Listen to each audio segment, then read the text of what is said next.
sprouting seeds. It's a really good year-round project, and it's something that we like doing, especially in the winter.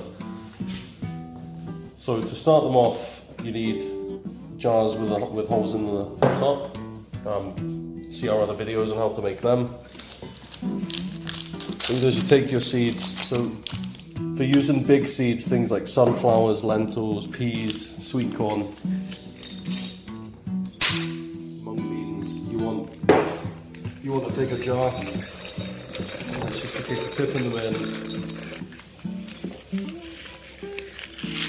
So we've got peas and lentils, and then you just soak them.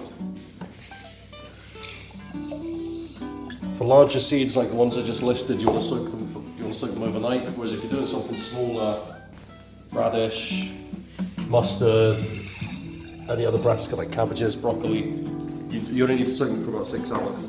So these are going to be soaked overnight.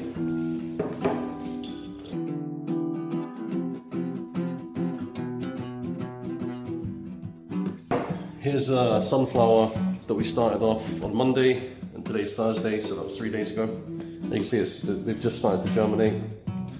3 or 4 more days we'll probably be eating these. Give you an idea of how quick it is. As a gardening project, they're very low maintenance. All you have to do is twice a day, you fill them with water, give it a little swirl around. This is where the lids with the holes in come in very handy, and then you just drain the water back out. And that's it. It gives them the perfect environment to sprout in. Now we keep our jars indoors. The reason we keep them indoors is because we've got a good temperature.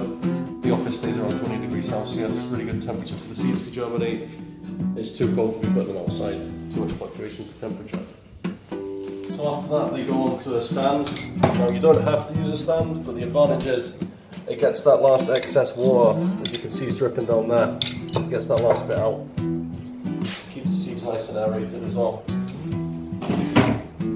We've got a separate video on how to make these stands. They're very simple to make, very cheap. We've just harvested our first lot of sprouts. We put them on Monday and today's Friday, so it was 4 days.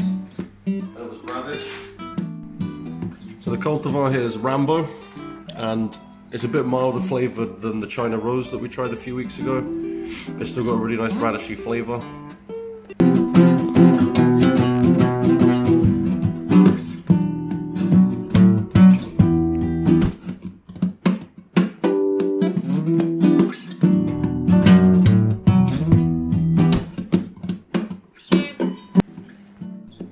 So if you're looking to start out, you don't need to start anywhere near like this. All you need is 1 jar and a fairly warm space to do it in.